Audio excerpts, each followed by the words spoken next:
Welcome back all of you और mathematics with Kunal आनंद। बच्चे आज देखते हैं एक्सरसाइज 13.2 क्लास 11 में क्वेश्चन नंबर 8 का find the derivatives of this for some constant ए।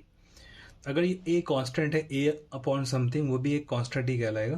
तो y इक्वल टू आप लेंगे x की पावर n माइनस ए की power n upon x minus A, और इसे u बाई वी पे सॉल्व कर सकते हैं आप। तो यहाँ पे u अपॉन वी का फॉर्मूला क्या होता है कि D Y upon D X अगर अप्लाई करते हैं तो ये होगा v D U upon D X minus U होता है D V upon D X upon क्या होता है बच्चे, v स्क्वायर होता है।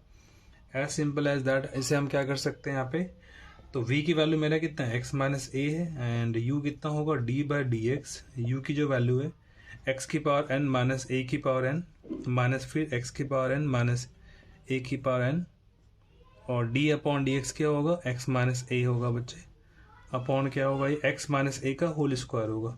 यहाँ पे थोड़ा सिंपली देखना है क्या, x माइनस ए तो हो गया, इसका जो डिफ्रेंसिएशन होगा वो होगा n इंटू एक्स की पावर n माइनस वन, और इसका जो होगा जीरो हो जाएगा, तो कोई फर्क नहीं पड़ने वाले। माइनस एक्स की पावर n माइनस ए की पावर n, और ये कितना होगा, x का वन और a का जीरो होगा।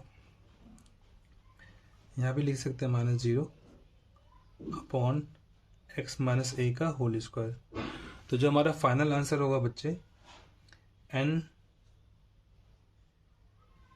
एक्स माइनस ए एक्स की power n minus one minus X की पावर n माइनस ए की power n upon X minus A का होल स्क्वायर। थोड़ा सिंप्लीफाई भी होगा, इनफैक्ट आप चाहें तो इतना भी लिख सकते हैं आंसर, ये मल्टीप्लाई होकर थोड़ा कुछ कट सकता है और फिर यूज करके फाइंड आउट कर सकते हैं। तो इतना भी रख सकते हैं आंसर, ये करेक्ट आंसर होगा। और सबसे इम्पोर्टेंट पार्ट क्या है कि अगर इसको सिंप्लीफाई भी करना चाहेंगे आप, तो ये होगा कितना, n, ये वैल्यू जब मल्टीप्लाई करेंगे तो बेस सेम होती है, जब पावर क्या होगा, ऐड होगा, तो x की पावर क्या हो जाएगा, ये one plus n minus n, तो n माइनस ए एक्स की power n minus one minus X की पावर n माइनस ए की पावर n अपॉन ये x माइनस ए का होल स्क्वायर, इतना भी लिख सकते हैं। एंड फिर मल्टीप्लाई करना होगा n इंटू एक्स की power n minus A N X की पावर n माइनस वन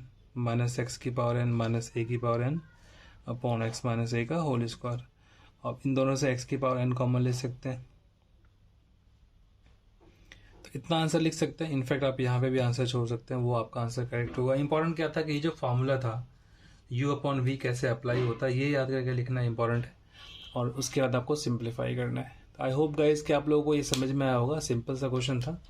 तो जो लोग आज पहली बार इस चैनल पे आए हैं, प्लीज़ लाइक करें, सब्सक्राइब करें। ये वीडियो कैसा लगा इसके बारे में कमेंट करके बताएं, और कोई स्पेसिफिक डाउट है मैथ्स में तो वो भी कमेंट कर सकते हैं, आपको यहाँ पे सॉल्यूशन दी जाएगी। Thank you so much guys for watching and supporting the channel. Have a good day.